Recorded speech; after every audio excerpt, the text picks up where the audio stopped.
What's up, everybody? So, I've been working on the Supra quite a bit, just doing a bunch of finicky, sort of weird small projects that take a lot of time. I figured I'd do an update. Last time you guys seen this car, I don't think it had doors on it, so painting the doors went pretty decent. They came out super straight. Car's super dirty right now, but doors came out really straight, really nice, no big issues. Yeah,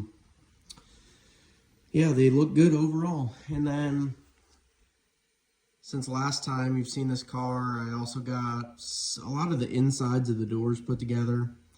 And then I rebuilt these door hinges too. So these hinges have been separated. I took the pins out of them,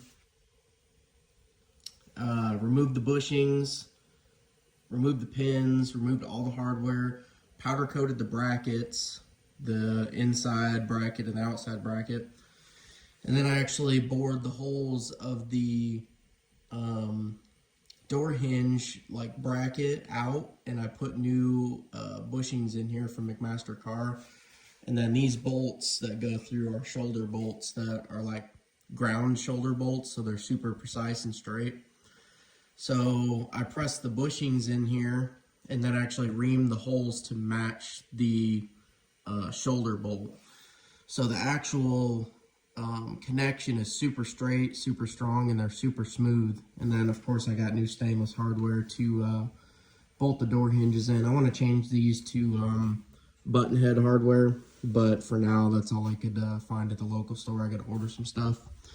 But the doors open incredibly good. Very smooth, very light, and they close super good. They close really straight. Everything lines up awesome. I don't have the seals in the bottom of the doors, so they will be a little bit harder to close than that, and they'll lock up a little bit tighter and they won't shake after I put the seals in. But they came out really good overall, and I'm super happy for that.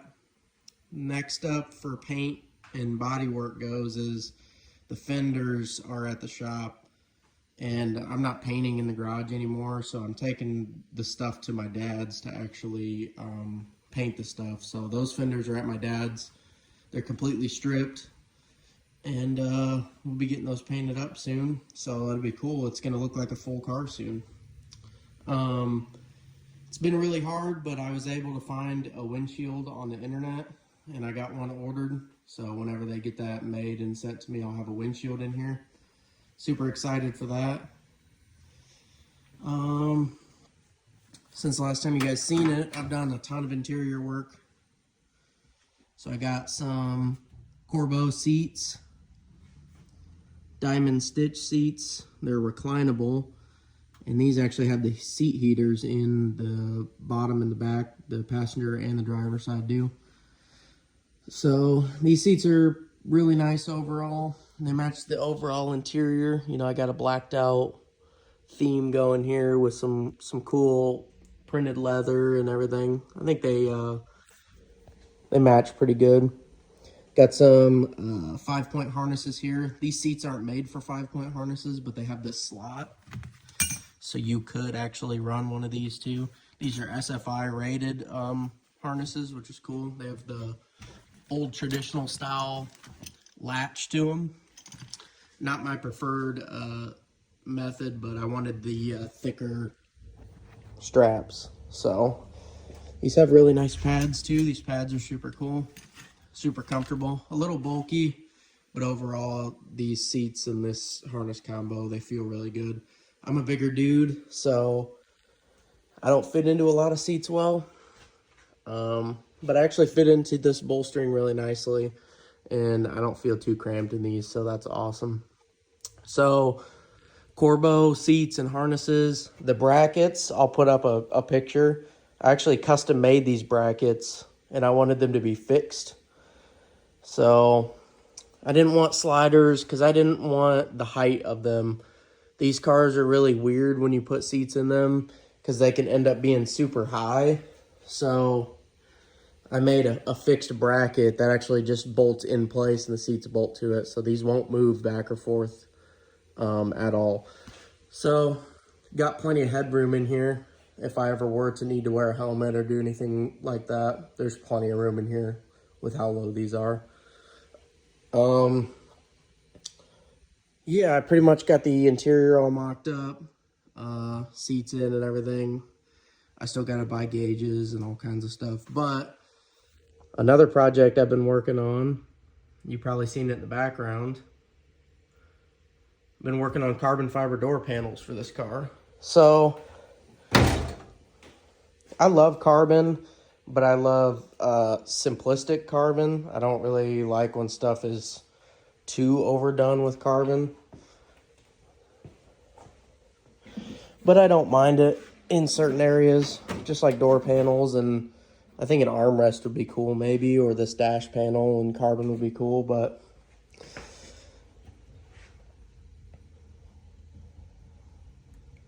nobody really makes carbon fiber parts like this for this car. So what I ended up doing is I actually stripped a factory door card, and these have like a little, almost like a fiberboard or cardboard like frame, so it retains all the mounting points and everything.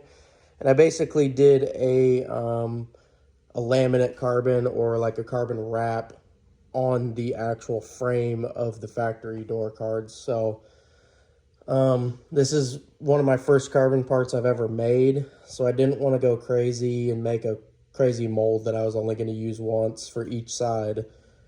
So this just made more sense as far as this project goes. It came out really good. The carbon laid up nice along the top. It's pretty smooth. I got to block this and clear coat it still, but the main issue is I didn't make any relief cuts under here. I actually wrapped this all in one piece. And basically the carbon didn't lay up correctly right here from having to conform to all these different shapes. So the weave looks a little bit weird down here at the bottom, but once you get the actual panels in and the latches or the pole for the handle and the actual carpet on the bottom, it ends up looking not bad at all, really. So I gotta block it straight and clear coat it still, but like I said, with everything closed up and everything installed, it actually doesn't look too bad. Everything that you're going to see is halfway decent. Like I said, you can see down here where the weave didn't lay up straight. It was from actually pulling it around this angle, down in here, and then back up and around all this. So it was a very funky angle to get. But overall, not too bad for my first time. I have a bunch of these blank door cards, like the base of the door cards I got in the shed, and I might end up making this one again, but I got the driver's side is going pretty good. I got this one laid up out here, and I just sanded it all back, and I got to put a bunch of more coats of epoxy on here. Like I said, I made relief cuts on this one in the center down here that you won't see. And this carbon down here along the bottom where it's messed up on the other one, it ended up looking a lot better on that one. So once I get the epoxy laid up on that, it should look really nice. What else have I been working on? I got the subframe sandblasted and powder coated. So it's hard to see, but I got the subframe back in it. Turned out really good. Really happy with it. These are the Parts Shop Max solid subframe risers. The only issue I did have with this whole subframe setup is these risers. So it wasn't really a problem with the part either. It was a problem with, I'm assuming, how the car was made. Basically the under seal of this car, I redid all of this under seal and added, layers to it and stripped back what wasn't needed or whatever. But the under seal right here, like in the frame rail section, after pushing the subframe up with these risers, it actually hit the body. And it seemed like a huge deal at first, but once I stripped back the extra layers of undercoating and everything, it went up like it was supposed to. So It's just a little bit of a difference car to car that you might run into that issue, or it actually contacts the under seal and it stops the subframe from going all the way up. So you just have to strip that out and recoat it. So that's in there permanently now. I've been sandblasting and powder coating suspension arms for the rear end. So these came out really good. I got a couple more to do. I've never used prismatic powders before. That's their powder, and it actually turned out super nice. These are the uppers. I just painted the caps, and then I polished the actual aluminum arms because these are aluminum. It didn't turn out the greatest. I may end up going with some adjustable arms in the future for upper and lower, so I'm not really super picky about how these turn out. But I got the hubs to do and the rest of the arms, and then this car will be back on all 4 tires, which is cool. Other than that, I haven't been doing a whole lot. Need to get the windows tinted, get all the windows put in, and I need to get a hatch. So the hatch was in the shed. We had a bad storm over here in Indiana, and the hatch was in the shed, and a telephone pole fell on the shed, so it fell right on the top of the hatch. So the hatch was bent in and bowed, and then the glass was shattered. So been in contact with a few different people via Facebook, and I tried to actually get it from a glass company new, just buy the glass for now, because that's the hard part to find, really. And nobody has it, so things are getting super hard to find for these cars. But been in contact with a couple different people on Facebook that have some close to me, so I'm hopefully going to pick one up here soon. And then the hatch can get painted. And then the body is pretty much almost complete at that point as far as paint goes. I need to figure out something to do with the bumpers. But other than that, it's going to get a carbon fiber hood. I'm going to make a carbon fiber nose panel.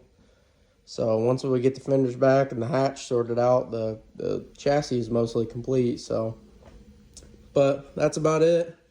Haven't done really much else, and I'll continue to work on the car, and I'll continue to update you guys. If there's anything specific you want to see, if you want to see kind of how these door panels were made, or specifics on how the seats were mounted, or maybe even a review for the seats or anything like that, just go ahead and put it in the comments, and I'd appreciate it if you'd subscribe and just give me some feedback.